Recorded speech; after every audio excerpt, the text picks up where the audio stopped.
49 वर्षीय इन्वेस्टमेंट और insurance firm का मालिक विवेक शर्मा रोज की तरह अपने ऑफिस जाता है।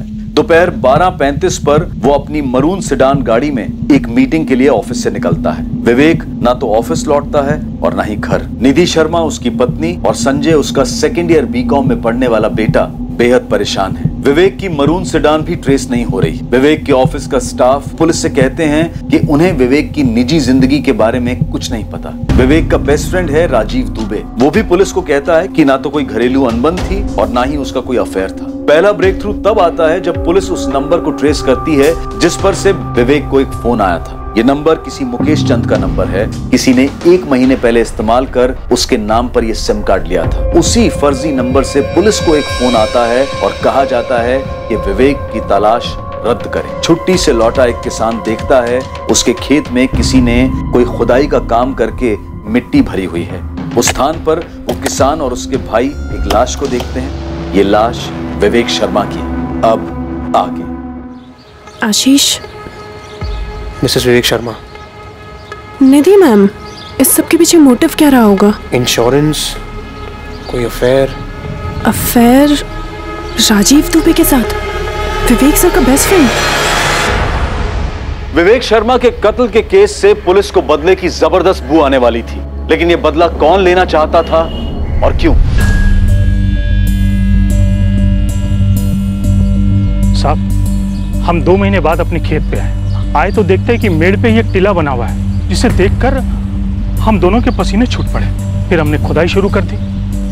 इसके अलावा हमको कुछ नहीं पता साहब। कौन सा किसान 2 महीने तक अपनी जमीन से दूर रहता है? साहब, हम 2 महीने के लिए बाहर गए थे और जब बीज बोने का टाइम आया तो हम वापस आ गए और वापस आके देखा तो यहाँ पे ये कांड हो रखा है। तुम लोग 2 महीने के लिए यहाँ पर नहीं हो, तुम्हारी जमीन पे कोई नजर रखने वाला नहीं है। ये बात किस किस को पता है? मेरा यकीन करो सर, विवेक ने मुझसे ऐसा कुछ नहीं कहा जो मैंने आपको ना बताया हो। हमेशा सब कुछ नॉर्मल सा ही था। कुछ नॉर्मल नहीं था राजीव। 16 वार किए गए। 16 वार नॉर्मल नहीं होते। पर मुझे तो कुछ नहीं पता। बेस्ट फ्रेंड के सामने विवेक ने नकाब पहना। अब लगता है आप सब लोग हमारे सामने नकाब पहन रहे हो। लोगों के नकाब उतारना हमारा पेशा है और नकाब उतारने का हमारा सलीका और तरीका थोड़ा टेढ़ा होता है, खासकर मर्डर केस में, जो क्या विवेक का केस बन गया है। भयंकर मर्डर का केस। तुम्हारे और निधि के पास लास्ट चांस है। हमें असली चेहरे दिखाओ, खुद के और विवेक का।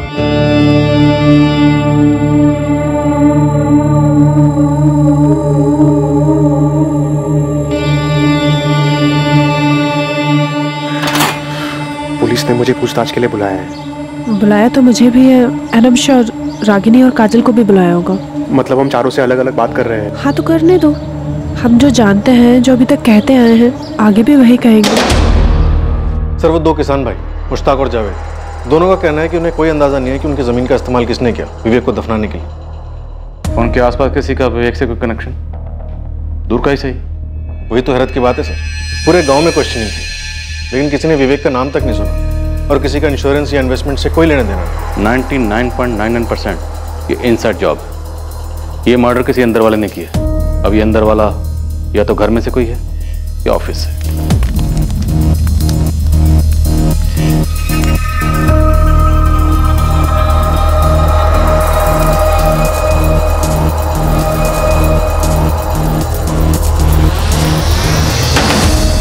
उंगलियां भर किसी पर और कई दिशाओं में उठने जा रही थीं। ऐसा लग रहा था कि विवेक के कत्ल के पीछे कई लोग हो सकते हैं, पर क्यों थे? इस सवाल का जवाब एक रहस्यमय धुंध में लिपटा था। गीता और आशीष? मेरा शक पक्का है मैम। पर क्यों?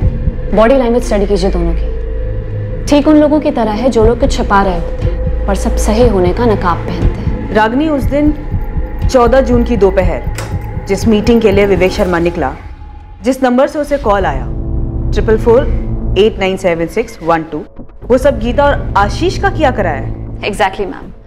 मुझे ऐसा लगता है कि ये सब उन दोनों की जोड़ तोड़ थी। निधि शर्मा, निधि विवेक शर्मा, और किस बेसिस पे इल्जाम लगा रहे हो तुम दोनों? सर, अभी तो सिर्फ शक है, कोई सबूत नहीं है हमारे पास। हाँ, तुम्हारे शक का बेसिस क्या है? जैसे जैसे विवेक सर का लौटना डिले होता गया, हमारा शक बढ़ता गया सर। उन दोनों के बीच में कोई अनबन थी जो तुम लोगों ने पहले रिपोर्ट नहीं की? नहीं सर, शक तभी हुआ जब विवेक सर के मिसिंग होने के बाद क्लाइंट्स के कॉल पर कॉल आने लगे। सबको अपनी डील क्लोज करनी थी और काम आगे बढ़ाना था। अब चूंकि विवेक सर नहीं थे फैसले लेने के लिए, तो मैंने उनके बेटे संजय को कॉल किया। गीता ने फोन किया था, कह रही थी कि क्लाइंट्स के कॉल पे कॉल आ रहे, किसी को पापा की जगह डील्स करनी पड़ेंगी। और फिर कुछ दिन बाद मुझे निधि मैम का कॉल आया। गीता, ध्यान रहे, हाथ से एक भी क्लाइंट जाना नहीं चाहिए और ना ही कोई क्लाइंट डिस्टर्ब हो। जी मैम, आई अंडरस्टैंड, बट उसके लिए सिग्नेचर्स लगेंगे, अप्रूवल्स लगेंगे। कंपनी में मेरा भी नाम है ना एज अ पार्टनर। जी मैडम। तो मैं साइन करूंगी, मैं अप्रूवल्स दूंगी, तुम अपना काम एज यूजुअल कंटिन्यू करो। उनकी आवाज इतनी नॉर्मल, इतनी रोजमर्रा वाली थी, मानो प्रिपेयर्ड थे इस सिचुएशन के लिए।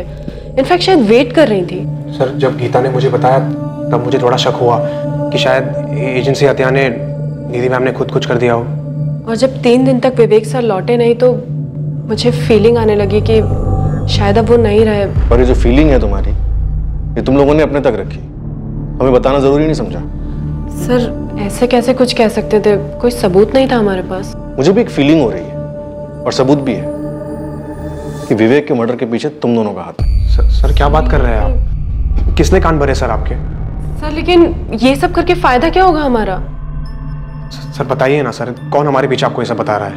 भाई, जो जानता है कि इस कत्ल के पीछे तुम दोनों। सर, हर कत्ल के पीछे एक मोटिव होता है, हमारा जीरो मोटिव है। हमारा विवेक सर के साथ कनेक्शन भी अच्छा था, और भले ही कुछ भी हो जाए, हम तो एम्प्लॉयज ही रहते हैं ना सर। निधि मैम की तरह एजेंसी के मालिक थोड़ी बन जाते हैं। तुम दोनों, रिश्ता है तुम दोनों के पीछे? हाँ सर, पर इसका मर्डर से कोई कनेक्शन नहीं है। हमारी विवेक सर से कोई शिकायत नहीं थी, वो एक अच्छे एम्प्लॉयर थे और हम अच्छे एम्प्लॉयज, सिर्फ एम्प्लॉयज। रागनी क्यों काजल? सर मुझे नहीं पता, बस क्या काजल? काजल, तुम्हारे बॉस विवेक शर्मा का मर्डर हुआ, भयंकर मर्डर। अब तुम रागनी का नाम ले रही हो तो कोई कारण तो होगा। कारण तो है, लेकिन क्या है मैं बता नहीं पा रही हूँ। जो भी है बोलो। सर वो क्या?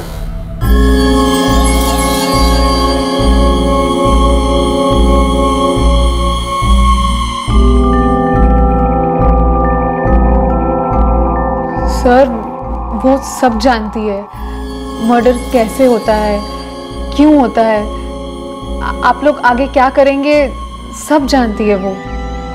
कैसे? कहने को तो कहती है कि क्राइम शोज देखकर सब पता चला है, लेकिन मुझे ऐसा लग रहा है कि वो इन्वॉल्व्ड है, इसीलिए वो गीता और आशीष के नाम भी ले रही है। तो तुम्हें लगता है कि वो गीता और आशीष का नाम लेकर खुद का जुर्म छुपा रही है? बॉडी लैंग्वेज ठीक उन लोगों की तरह है जो लोग कुछ छुपा रहे होते हैं पर सब सही होने का नकाब पहनते हैं। सबके सब गेम खेल रहे हैं। रागनी कह रही है गीता आशीष। गीता आशीष कह रहे हैं भाई निधि शर्मा। और काजल कह रही है कि रागनी मास्टरमाइंड है। सर वो बच्चों की बर्थडे पार्टी में गेम्स नहीं होते, वो पासिंग पार्सल, म्यूजिकल चेयर्स, ये सब के सब ऐसे ही ड्रामा कर रहे हैं। सबके सब एक दूसरे को संदिग्ध बना रहे हैं, पर किसी का भी क्लियर मोटिव समझ में नहीं आ रहा है। जैसे ही विवेक की बॉडी मिली, मिसिंग से केस मर्डर का बना, सबके इक्वेशन बदल गए। सब ऑर्केस्ट्रा में होता है ना, कंडक्टर का इशारा होते ही पहला इंस्ट्रूमेंट बजाता है, फिर दूसरा, तीसरा, फिर सब मिलके। पर निमिता, सवाल यह है कि ऑर्केस्ट्रा कंडक्ट कौन कर रहा है? जैसे ही विवेक की बॉडी मिली, मिसिंग से केस मर्डर का बना, सबके इक्वेशन बदल गए। सब ऑर्केस्ट्रा में होता है ना, कंडक्टर का इशारा होते ही पहला इंस्ट्रूमेंट बजाता है, फिर दूसरा, तीसरा, फिर सब मिलके। पर निमिता, सवाल यह है कि ऑर्केस्ट्रा कंडक्ट कौन कर रहा है?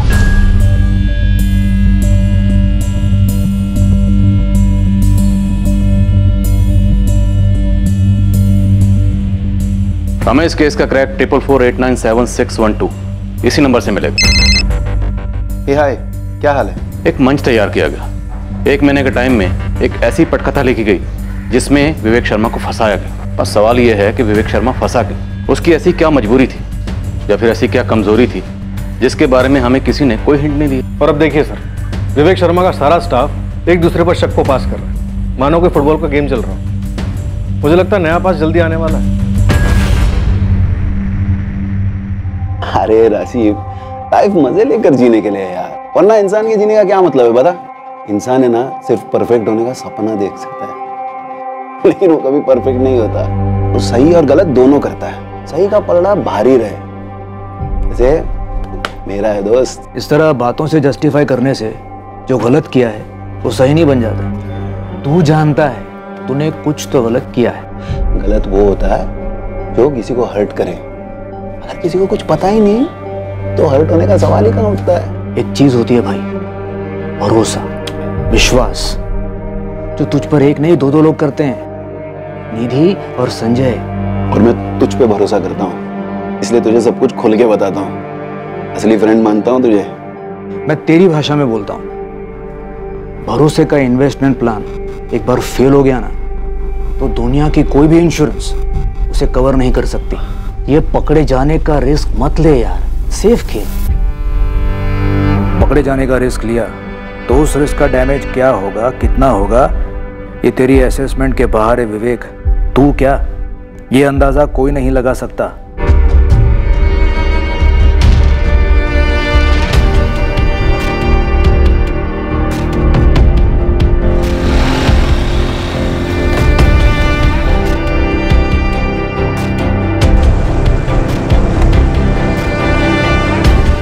जैसा कि पुलिस को शक था, आरोपों का फुटबॉल अब अपने अगले पास के लिए तैयार था। एक ऐसा खुलासा हुआ जिसके बारे में विवेक से जुड़े किसी ने एक बार भी जिक्र नहीं किया था। शायद इन लोगों में से कुछ लोगों को इसके बारे में पता ही नहीं था और कुछ शायद पता होते हुए भी चुप बैठे रहे थे। इंस्पेक्टर, मुझे थाने आकर कुछ कहना है। विवेक की एक सीक्रेट थी। वो तो होना ही था। मैं बस इंतजार कर रहा था कि कब कोई सामने आकर इसका खुलासा करेगा। सर, जब वो गायब हुआ तब मुझे ऐसा नहीं लगा था कि उसकी सीक्रेट का उसके गायब होने के साथ कोई कनेक्शन होगा। अब ये केस विवेक के गायब होने का नहीं है, विवेक के मर्डर का है। विवेक अब लौटने वाला नहीं। अब तुम जो भी बोलोगे वो विवेक को दर्द नहीं देगा बल्कि उसे इंसाफ देगा।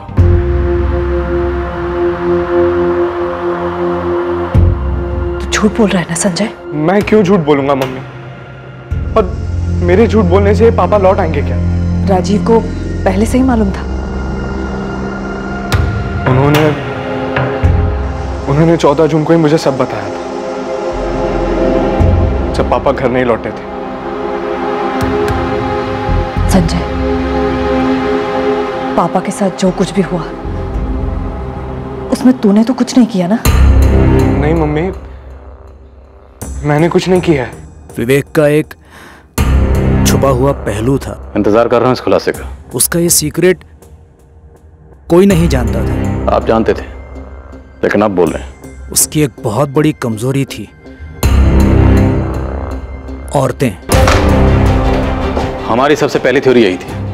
कोई एक्सीडेंट नहीं, कोई फिरौती नहीं, कोई डिप्रेशन नहीं। बंदा ऑफिस से मीटिंग के लिए निकलता है और गायब। मामला अफेयर का होना ही था। कौन थी वो औरत? सर, मैंने कहा उसकी कमजोरी थी औरतें, एक से ज्यादा। सर, कितनी थी मुझे नहीं मालूम। सबके बारे में नहीं मालूम होगा लेकिन कुछ के बारे में तो मालूम होगा। बताया होगा विवेक ने डिटेल में। क्लोज फ्रेंड था? नहीं सर, उसने किसी के नाम नहीं बताए, कोई डिटेल्स नहीं दी। लेकिन सर, वो हर वक्त किसी न किसी के साथ इन्वॉल्व रहता था।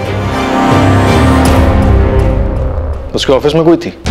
ये तीनों लड़कियां, गीता, रागनी और काजल, इनमें से किसी के साथ विवेक शर्मा का चक्कर रहा होगा। तो इनमें से किसी ने किया है? इनमें से किसी ने या इनमें से किसी की वजह से किसी ने। गोविंद तो किस तरफ इशारा कर रहा है? संजय, विवेक का बेटा। उसके सर्कल से मैंने पता किया है, काफी हद तक परेशान और दुखी रहा है वो काफी अरसे से। मुझे तो लगता है कि उसे अपने बाप के अफेयर का पता चला होगा।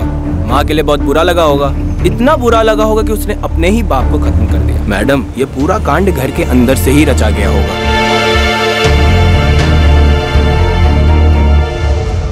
राजीव दुबे, पता मुझे क्या लगता है? तुम ये सब कुछ जो कह रहे हो कि विवेक वुमेनाइजर था, दरअसल ये तुम्हारी गुगली है हमें गुमराह करने के लिए। नहीं सर, मैं सच कह रहा हूँ। तुम्हारी गुगली नो बॉल। सच ये है कि विवेक के मर्डर में तुम भी शामिल हो। नहीं सर, बिल्कुल नहीं। सर, विवेक मेरा दोस्त था। इसी दोस्ती की वजह से मैंने निधि को कुछ नहीं बताया। सर, उसे बहुत गहरा जख्म होता। 16 वार विवेक की बॉडी पर 16 गहरे वार किए गए थे। और इतनी नफरत कोई करीबी कर सकता है। एक करीबी निधि थी और दूसरे तुम दोनों ने मिलकर अपने रास्ते का कांटा हटा दिया? नहीं सर। किसके जरिए तुमने विवेक को फांसा था? ये क्या बकवास कर रहे हैं? सुनो बकवास, तुमने 1 महीना पहले किसी के जरिए विवेक को दाना डाला था। मिस्टर विवेक, हाँ, हमारी कंपनी ने एक जमीन ली है फैक्ट्री डालने के लिए, तो उस जमीन के इंश्योरेंस की बात करनी थी। श्योर मिस्टर नीलेश, मार्केट में सबसे बेस्ट ऑफर हम आपको दे सकते हैं विद अ कॉम्प्रिहेंसिव प्लान। आप असेसमेंट के लिए जल्द से जल्द हमारी जमीन कब तक देख सकते हैं? आप बताइए। 1 हफ्ता। डन। आप डेट फिक्स कीजिए, मैं रेडी रहूंगा। जिसको तूने ये काम सौंपा था वही विवेक को उसकी मौत के मुंह तक लेकर गए। मिस्टर विवेक जी, मैं आपका इंतजार करता हूँ। क्या आप आ सकते हैं अभी? हाँ, मैं 10-15 मिनट में निकलूंगा। मिलते हैं वहाँ।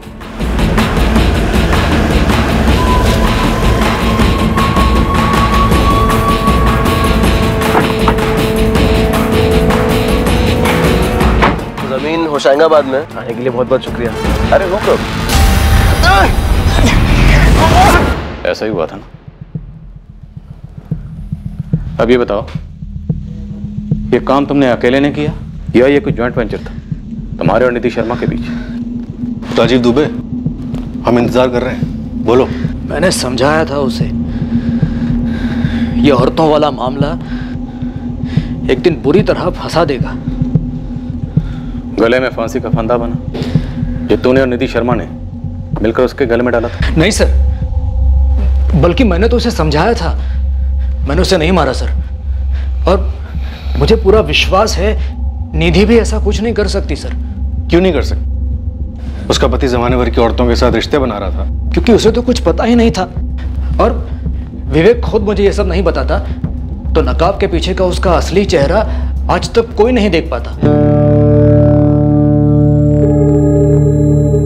विवेक को क्यों फंसाया गया, कैसे उसे अपनी मौत की तरफ ले जाया गया, और इस कत्ल का मोटिव अब धीरे धीरे उभरने लगा। ये मोटिव, ये मकसद था विवेक की व्यभिचारी फितरत। पर विवेक के एक वुमनाइजर होने की बात सिर्फ अब जाकर दुनिया के सामने आई थी। इस बात का आभास हो रहा था कि विवेक के लिए जाल बिछाया गया था, लेकिन किसने बिछाया था इस पर अभी रोशनी पड़नी बाकी थी। मर्डर को अंजाम देने के 1 महीने पहले इसकी प्लानिंग की गई थी। विवेक शर्मा को मार डालने की यह प्लानिंग सटीक थी, बारीकी से की गई थी। बिछाया गया जाल मजबूत था और छुपा हुआ भी।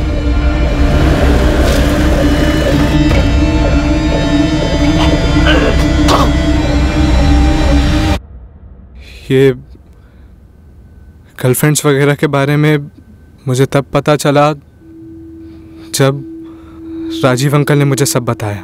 क्या तुम्हें पता था कि तुम्हारी मम्मी और राजीव तुम्हारे पापा को मारने वाले थे? मम्मी को तो पापा के बारे में आज सुबह से पहले पता भी नहीं था। मुझे यकीन नहीं होता। मुझे भी राजीव अंकल की बात पे यकीन नहीं होता सर। मुझे भी यकीन नहीं होता कि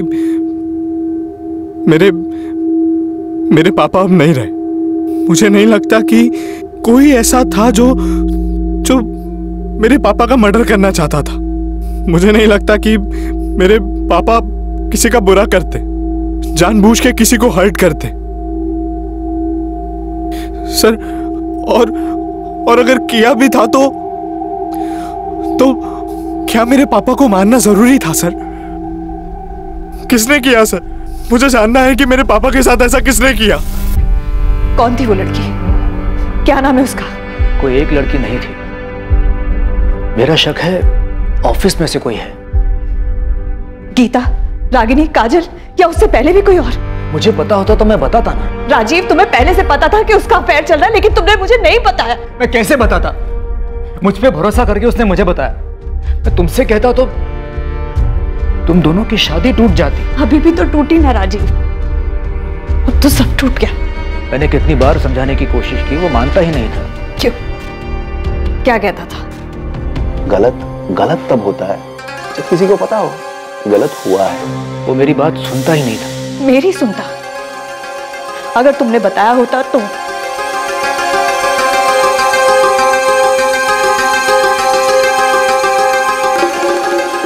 वो उन लड़कियों के साथ सिर्फ सोता था कि किसी से प्यार भी करता था?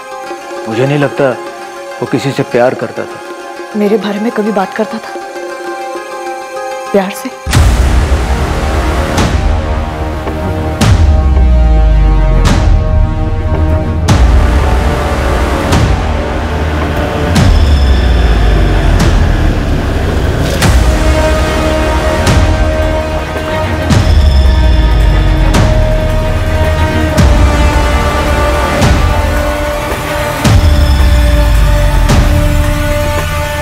गाड़ी मिल गई है सर, विवेक शर्मा की, MPCX I407X। हबीबगंज में मिली? हाँ सर, कई दिनों से रोड साइड पार्क थी।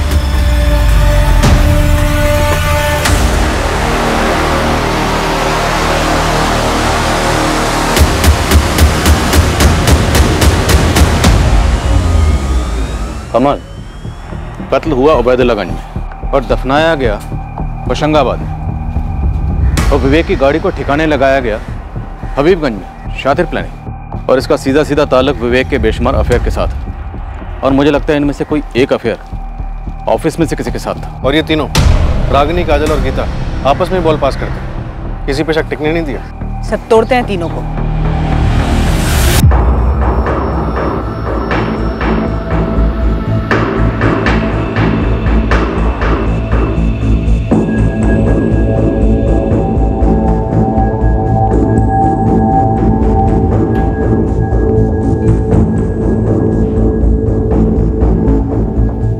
यार कार तो एक ना एक दिन सामने आनी थी ना, हमारी बात हुई थी इस बारे में। एक पूरी की पूरी गाड़ी को तुम ऐसे ही गायब नहीं कर सकते हो, ठीक है? लेकिन लाश मिलने की बात नहीं हुई थी, समझा करो यार, सब बिखर रहा है। देखो, इस बारे में भी हमारी बात हो चुकी थी। मैंने पहले ही काफी बार कहा था कि ये सारी की सारी बातें एक न एक दिन सामने जरूर आएंगी। खैर, अब सब इस पर निर्भर करता है कि वो कब तक पुलिस को घुमाती है। बस बिखरनी नहीं चाहिए।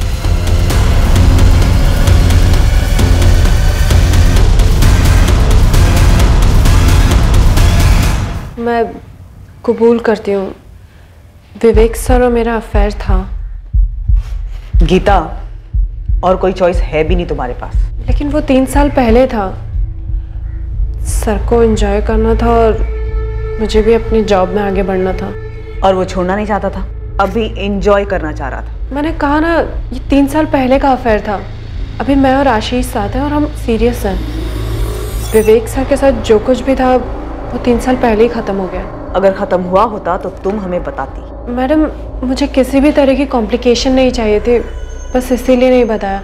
नोट कर लो तुम, यही बात रागिनी बोलने वाली है। मुझे मालूम था गीता का अफेयर था विवेक सर के साथ, इसलिए मैंने कहा था कि उसने और आशीष ने मिलकर कोई प्लानिंग की। और तुम्हारा कुछ नहीं था तुम्हारे विवेक सर के साथ? नहीं सर, मैं इतनी बेवकूफ़ नहीं हूँ कि ऑफिस में बॉस के साथ रोमांस करूँ। हाँ, पर उन्होंने ट्राई जरूर किया था। रागिनी,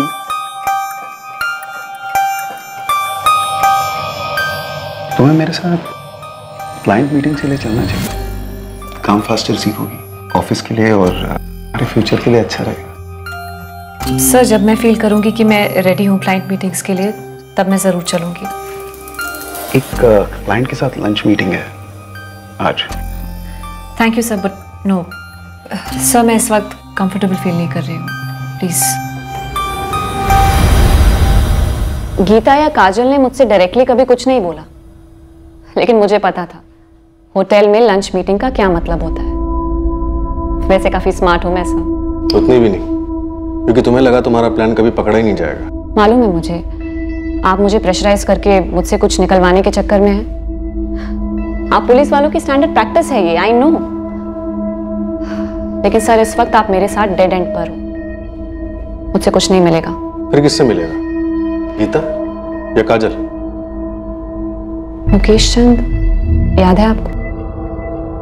उसने कौन सा नंबर यूज किया था? वो है कातिल? सर, मैंने अपनी खुद की इन्वेस्टिगेशन की है और मेरी रीडिंग के हिसाब से मुकेश चंद के डिटेल्स यूज हुए हैं। फर्जी सिम बनाया गया है। वो तो सिर्फ बलि का बकरा था। सॉरी, मैंने तुम्हें अंडर एस्टिमेट किया। तुम काफी स्मार्ट हो। फिर तुम्हारी इन्वेस्टिगेशन से ये तो जरूर पता चला होगा कि वो फर्जी सिम कार्ड किसने बनाया। मेरी झूठी तारीफ छोटी आवाज में कर रहे हो सर। रागिनी, उस आदमी का नाम दो। दे तो दूंगी, पर आप यकीन नहीं कर पाओगे। यकीन करना ना करना वो हम पे छोड़ दो, तुम बस नाम दो। सर, आप ये क्या कह रहे, मेरी कुछ समझ में नहीं आ रहा है। विवेक ने क्या तोड़ा? दिल, वादा या भरोसा? क्या गलत किया था विवेक ने तुम्हारे साथ? ये कैसा सवाल है सर? मैं उनकी एम्प्लॉय थी, वो मेरे बॉस थे और मैं बहुत मेहनत करती थी सर, बस इतना ही है। तो फिर किसके साथ गलत किया ऑफिस में? अफेयर करके किसे छोड़ दिया? सर, मुझे कैसे पता होगा? मैं अपने काम से काम रखती थी। काजल काजल चौहान ने विवेक सर को मारने का प्लान बनाया था। पहले तुम गीता आशीष कह रहे थे। सर गीता आशीष गलत कैलकुलेशंस थे। गलत कैलकुलेशन क्यों कहोगी? सर मैं गलत संभावना पकड़ के चल रही थी। होती है गलती 2 और 2 4 में, पर एक काजल के साथ कोई गलती नहीं हो सकती सर। मैंने काफी क्लोजली ऑब्जर्व किया है उसे सर। और क्या कैलकुलेशन की?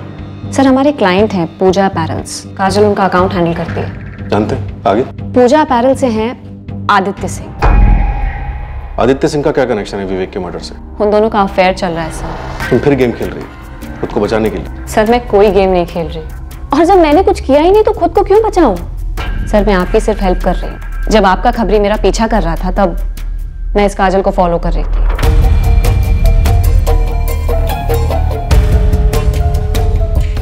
वो ऑफिस मीटिंग्स के अलावा बाहर मिलते हैं। विवेक सर के गायब होने के बाद रोज मिल रहे थे और दोनों काफी नर्वस लग रहे थे। इस काजल का बड़ा भोला भाला चेहरा है सर, लेकिन आप उसके चेहरे पर मत जाइए, वो सिर्फ एक नकाब है।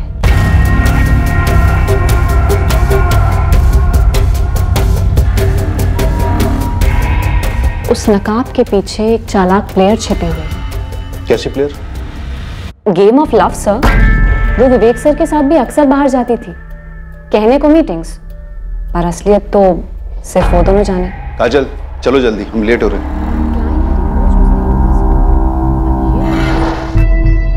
और वो मुकेश चंद वाली बात? वो बस मेरा डिडक्शन था। पहले मुकेश चंद के नाम पे फर्जी सिम, फिर विवेक सर को फंसाया जाता है, फिर मारा जाता है, फिर दफनाया जाता है, और फिर उनकी कार को किसी रोड पे पार्क कर दिया जाता है। पर आप लोगों को पता लगाने में इतना समय लगा।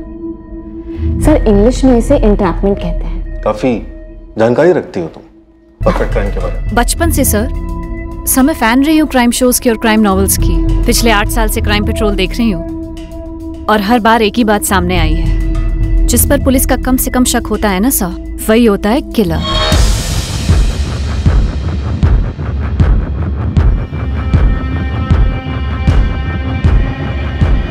अभी भी संदिग्धों का फुटबॉल पास चल रहा है, लेकिन कोई गोल नजर नहीं आ रहा। और ये गोल जरूर किसी ऑफिस वाले ने स्कोर किया है।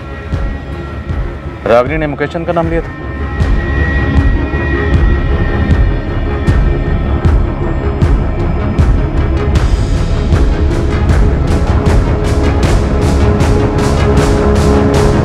वो तो ऑफिस में सबका नाम लेती रहती है, गोल गोल बातें करती है। अजीब कैरेक्टर है उसका। यस सर, मुझे भी थोड़ी ऑफ लगती है वो।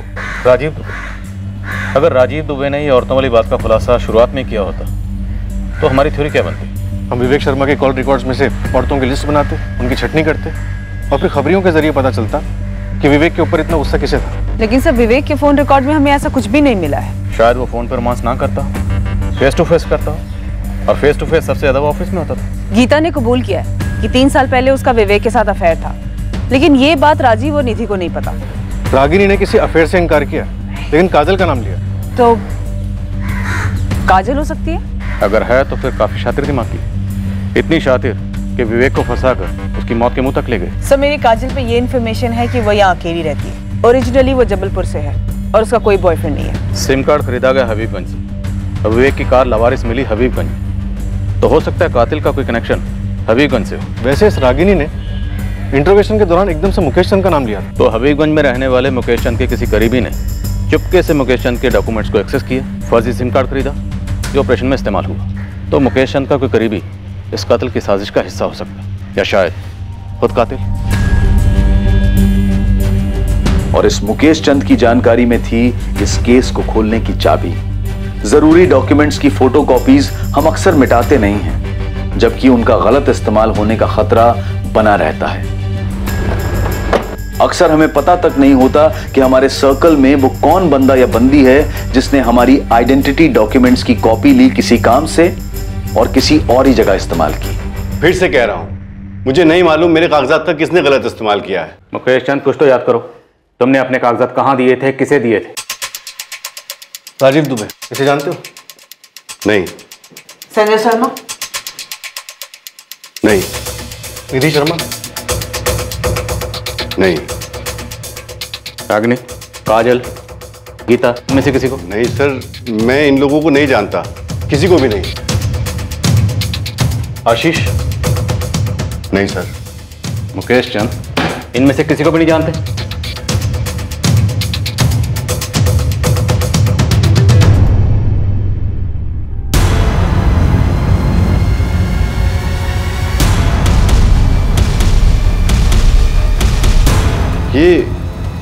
ये तो आदित्य है सर, मेरा पड़ोसी है।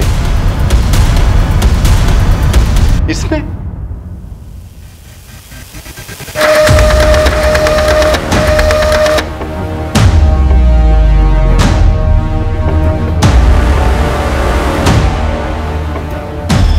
सर, इस रागिनी ने तुक्के में मुकेश चंद का नाम उछाला था और हमने कैच कर लिया। इस आदित्य कोई पार्टनर, कोई साथीदार? सर एक नाम है नीलेश कुमार। लिस्ट में से कॉल्स कई बार आते जाते रहे। इतना ही नहीं सर, कत्ल वाले दिन दोनों की फोन लोकेशंस उस फर्जी सिम कार्ड वाले फोन से मैच हुई।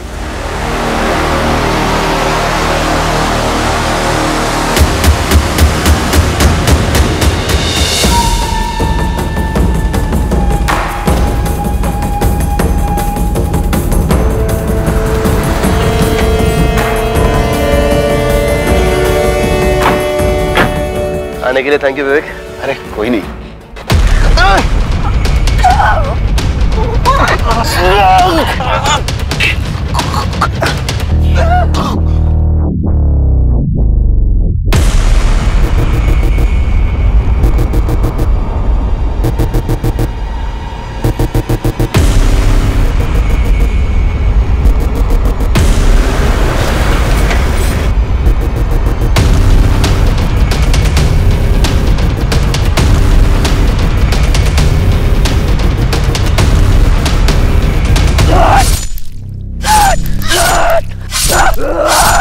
आदित्य बस कर आदित्य बस कर, आदित्य बस कर, दफनाना भी है।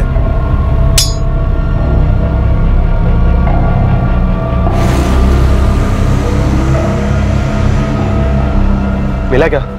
इसमें कुछ भी नहीं है यार। अरे देख उसके पर्सनल फोल्डर्स में देख, यहाँ पे भी नहीं है। अरे होगा अंदर, देख अच्छे से छान कर।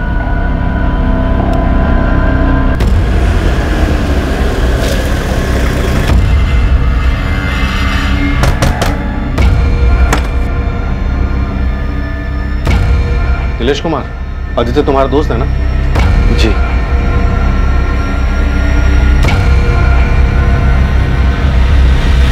आओ आदित्य, बैठो। क्यों लाया गया मुझे यहाँ? बैठो। पहले बताओ। ओए, बैठ। अरे सर आप पूछिए ना जो पूछना है। चल बैठ बैठ।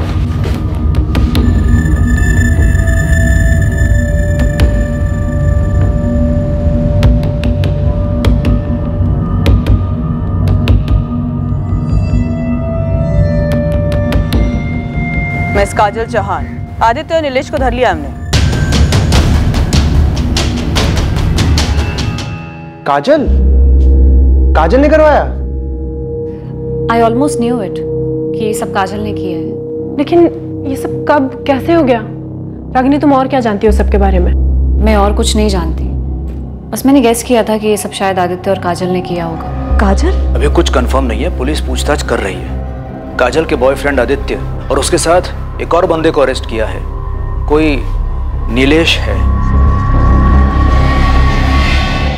काजल, आदित्य, नीलेश, तुम लोगों के खिलाफ हमारे पास बहुत कुछ है, पर तुम लोगों के पास वक्त बहुत कम है, इसलिए जितनी जल्दी बोलोगे तुम लोगों के लिए उतना बेहतर होगा। विवेक शर्मा को तुम लोगों ने क्यों मार डाला? सर वो आदित्य मेरा दोस्त है, मैं बस इसकी हेल्प कर रहा था। मर्डर में और कोई तरीका नहीं है क्या? जब तक विवेक जिंदा है मैं काजल को शादी के लिए नहीं मना पाऊंगा यार। लेकिन यार विवेक को मार देने से अच्छा और आसान उसे छोड़ देना है। और काजल उससे ब्रेकअप क्यों नहीं कर रही है? अरे वो उसे नहीं जाने दे रहा है यार। अबे यार शादीशुदा आदमी है, 19-20 साल का बेटा है उसका। बोल ना काजल को धमकी देने के लिए कि वाइफ और बेटे को सब बता दूंगी। अरे नहीं यार, ऐसा नहीं हो सकता। वो डरती है, उसे डर है कि विवेक उसे बर्बाद कर देगा। तुम उसे छोड़ क्यों नहीं देती हो? मैं हमेशा तुम्हें खुश रखूंगा, आई प्रॉमिस। नहीं आदि, मैं चाहती हूँ अभी ये नहीं कर सकती। This is not possible. तुम पूरी तरीके से उसकी मुट्ठी में क्यों हो काजल? Why? क्योंकि वो है ऐसा, खतरनाक है वो। सबके सामने एक चेहरा है और पीछे कुछ और। मैं जब उससे पहली बार मिली थी मुझे उसका ये चेहरा दिखा ही नहीं, सिर्फ ये गुडी गुडी मास्क। मेरे पेरेंट्स बीमार हैं, मेरे साथ रहते हैं, उनकी देखभाल में काफ़ी खर्चे थे। मेरे लिए वो जॉब दुनिया की सबसे इम्पोर्टेंट चीज़ थी और विवेक मुझे सब कुछ ऑफर कर रहा था, सब कुछ।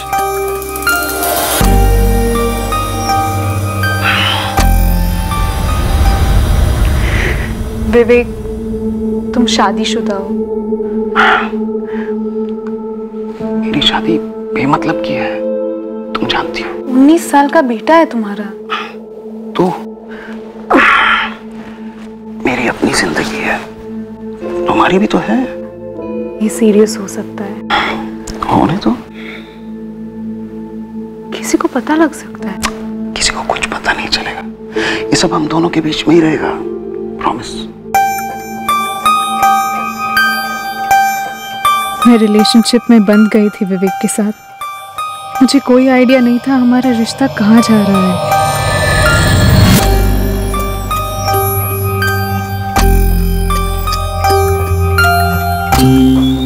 या कम इन। हम आए दिन सेक्स के लिए मिलते और वो मेरी काफ़ी अच्छी तरीके से हेल्प कर रहा था। प्रमोशंस, इंक्रीमेंट्स, बोनस, ऊपर से गिफ्ट्स। लेकिन हमारा रिश्ता उसके आगे कहीं जा ही नहीं रहा था।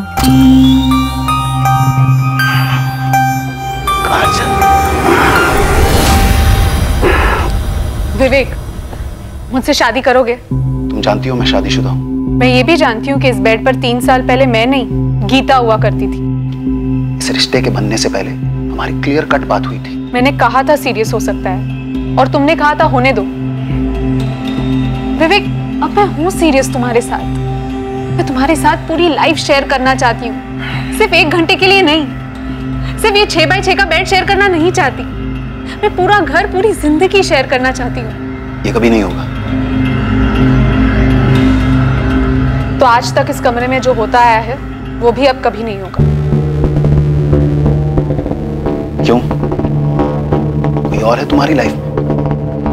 हो सकता है, नहीं भी हो सकता है, लेकिन एक चीज क्लियर है, मैं ऐसे कंटिन्यू करना नहीं चाहती। जहां हमारे रिश्ते की बाउंड्री है 6 बाय 6 का बेड है और कुछ नहीं। कौन है वो?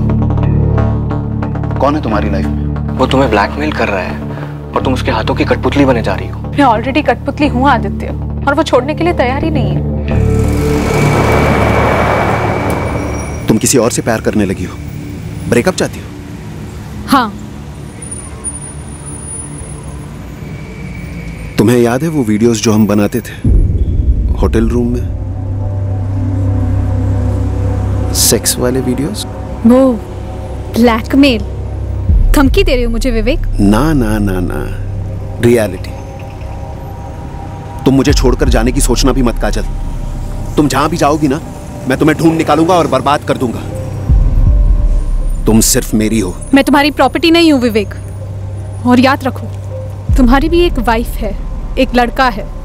अगर तुम मुझे बर्बाद कर सकते हो तो मैं भी तुम्हें बर्बाद कर सकती हूँ। बर्बाद? मुझे? तुम्हें वाकई लगता है मुझे बर्बाद किया जा सकता है? चलो बताओ कैसे किया जाएगा?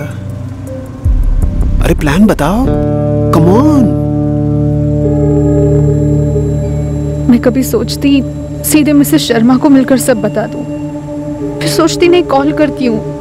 1-2 बारी मुझे लगा कि मैं पुलिस में जाकर सब कुछ सच बता दूं, लेकिन ऐसा नहीं कर पाई। तुम मेरी वाइफ को बोलोगी हम दोनों के बारे में? वो एक पिद्दी सी लड़की के लिए अपनी शादी नहीं तोड़ेगी। स्मार्ट है वैसे वो।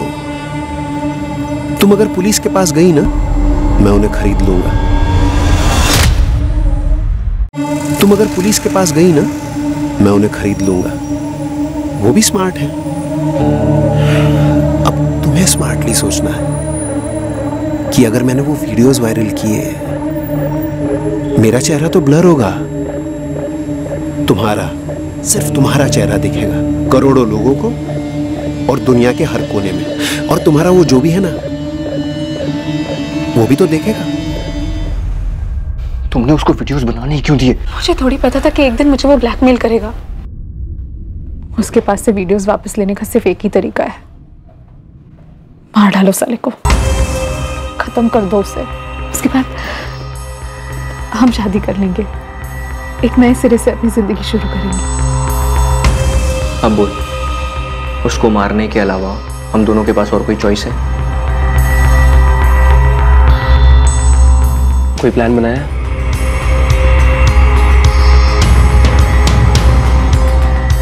सबसे पहले हमें विवेक को फंसाना होगा।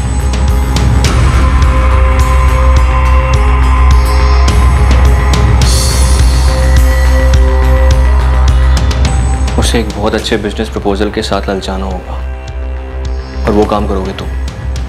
और एक बार वो पूरी तरीके से इस प्रोजेक्ट में घुस गया, मार देंगे। वो खेत जहां पे तुमने विवेक को दफनाया, कैसे हाथ लगा तुम्हारे?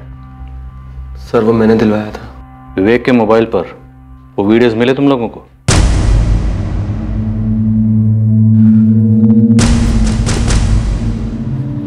हो गया। हाँ, लेकिन काजल, क्या? तुम दोनों की क्लिप्स नहीं थी उसके फोन में। सिम निकाल दिया इसमें से मैंने, एक बार चेक कर लो। ये कैसे हो सकता है? उसने कहा था उसी के पास है क्लिप्स। हो सकता है उसने कहीं और सेव कर दी और इसमें से डिलीट कर दी।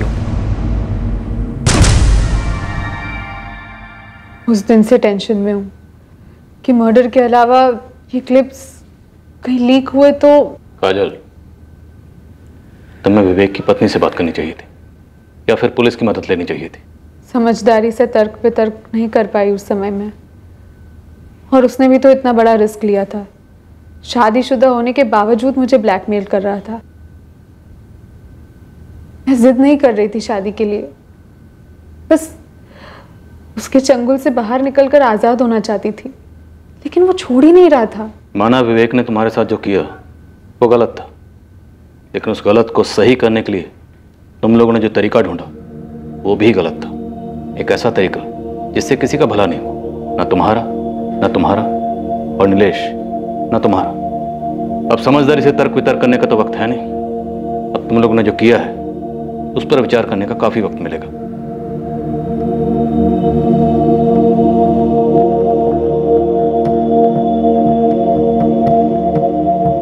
आदित्य सिंह, नीलेश कुमार और काजल चौहान पर आईपीसी की धारा 302 के तहत कत्ल के लिए और धारा 34 के तहत कॉमन इंटेंशन के चार्जेस लगाए गए हैं। विवेक की पत्नी यकीन ही नहीं कर पा रही है कि उसके पति का एक ऐसा चेहरा भी था जिसकी झलक तक उसे कभी नहीं दिखी। जहां निधि का रोना यह है कि काजल को उससे मिलकर सारा खुलासा कर देना चाहिए था, वहीं काजल भी दिल ही दिल में इसी बात को लेकर रो रही है। चाइनीज फिलोसोफर कन्फ्यूशियस कह गए थे कि इंतकाम के रास्ते पर निकलने से पहले 2 कब्रें खोद लेना, एक खुद के लिए भी। लगभग हर जुर्म जो रोशनी में आता है उन सभी में एक बात कॉमन होती है, और वो है कि आरोपियों की समझदारी से तर्क वितर्क करने की बुद्धि बंद पड़ जाती है और परिणामों के बारे में सोचे बिना वो जुर्म के दलदल में कूद पड़ते हैं। उन्हें ख्याल ही नहीं आता कि उनकी वजह से न जाने और कितनी जिंदगियां बर्बाद हो सकती हैं। जिन जिन केसेस में साधारण लोग शामिल होते हैं उनमें एक बात तो साफ नजर आती है कि उस जुर्म को करने से पहले उनके पास विकल्प था। जिस जुर्म को उन्होंने अंजाम दिया उसे आसानी से नहीं, चाहे मुश्किल से ही सही, पर रोका तो जरूर जा सकता था। हम सबको ये याद रखना चाहिए कि हालात चाहे कैसे भी हों, पर यह ना सोचें कि तर्क वितर्क की सोच, कॉमन सेंस की सोच, इंसानियत की सोच कभी बेकार जाएगी। कोई भी हालात हम पर इतने हावी नहीं होने चाहिए। हमें सतर्क रहना होगा और किसी भी सूरत में हमें दिमागी शांति की लकीर पार नहीं करनी चाहिए। अब मैं अनूप सोनी आपसे विदा लेता हूं, फिर मुलाकात होगी एक और नए केस के साथ। और याद रखें, क्राइम और आपके बीच में सिर्फ इतना फर्क है कि आप कितने सतर्क हैं। सतर्क रहें, सुरक्षित रहें। जय हिंद।